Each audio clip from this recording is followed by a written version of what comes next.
Ce n'est pas l'onction extérieure, c'est l'onction intérieure. Ce n'est pas l'onction du Saint-Esprit. Non, je dis que ce soit l'onction, tu vois, mais c'est l'onction en toi. Parce que... Donc tout le monde a une onction. Bien sûr, tout enfant de Dieu. Tout enfant de Dieu. Parce que nous sommes moins. Tout enfant de Dieu a l'onction. Et tu dois grandir dans l'onction. Plus tu grandis dans l'onction, il y a des choses qui tombent d'elles-mêmes, sans effort. Pasteur, quelle est la place du Saint-Esprit et de la sanctification dans la délivrance? Ok. Bon, le Saint-Esprit, tu ne peux pas opérer dans la délivrance sans le Saint-Esprit. Le premier niveau, fils de Séva, ils ont voulu utiliser le nom de Jésus, ils ont dit que c'était suffisant, mais ils se sont rendus compte qu'ils avaient besoin du Saint-Esprit. Et le Saint-Esprit passe sur eux, en eux d'abord. Parce qu'on dit que Paul on connaît, Jésus on connaît, mais vous ne connaissez pas. C'est que dans le monde spirituel, il ne pesait pas. Pour peser dans le monde spirituel, il faut que ton nom soit inscrit dans le livre de vie, il faut que tu sois né de nouveau.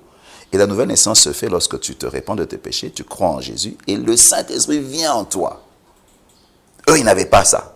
En eux d'abord, parce que certains vont jeûner, ils vont sur les montagnes. On ne oint pas les chiens, on oint pas on oint quelqu'un.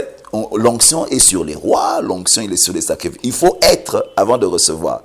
Certains croient que c'est à force de prier. Non, mais qui tu es? Avant que c'est Isaac bénisse Jacob, la première question c'est qui tu es? C'est l'identité d'abord. Qui tu es pour que je te bénisse? Qui tu es pour que tu reçoives l'onction? Quand tu te demandes la puissance, qui tu es?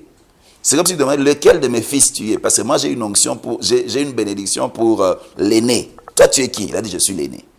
Mais bon, on a escroqué Isaac, mais tu ne peux pas escroquer Dieu. Il faut être. Eux, ils ont voulu opérer dans la délivrance sans être. Qu'est-ce qui s'est passé? Tu vas combattre quelqu'un qui domine sur toi. Parce que quand tu n'es pas né de nouveau, tu es sous la prise du royaume de ténèbres. Tu ne peux pas chasser Satan, c'est ton maître. Il va te faire des dégâts. Sauf quand le diable s'amuse. Tu vois, les gens qui sont des marabouts, les sorciers, les faux serviteurs et tout le reste, ils ne chassent pas les démons, ils les remplacent par les autres. Parce que Satan ne peut pas combattre Satan. Même quand tu cherches la délivrance, sois sûr que tu vas chez un vrai serviteur de Dieu. Parce que Satan ne combat pas Satan. Mais il peut jouer avec toi. Il te sort un démon, telle manifestation, il te met un autre, et c'est des problèmes plus tard. C'est d'abord ça. Il faut naître de nouveau pour avoir le Saint-Esprit en nous. Et puis de deux, nous avons le mandat, le pouvoir de Dieu pour chasser les démons. Mais tu sais, avoir le mandat, il faut opérer dans la puissance correspondante. C'est ça l'autre problème. Nous avons le mandat, mais certains, leur niveau de puissance est bas. Remarque même le papa qui avait amené son enfant qui était sourd-muet et qui avait l'épilepsie, il l'a emmené aux apôtres. Ils ont été incapables de chasser les démons.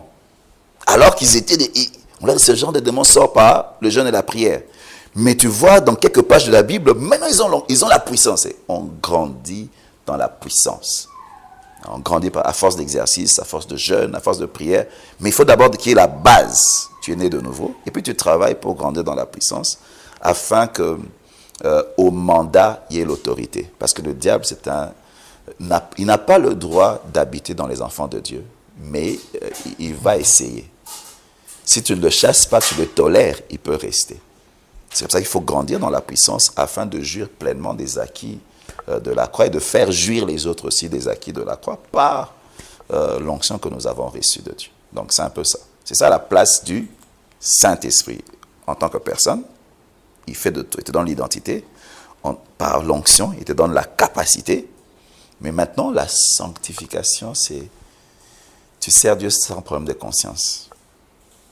Et on dit que c'est l'atmosphère où le Saint-Esprit se sent à l'aise.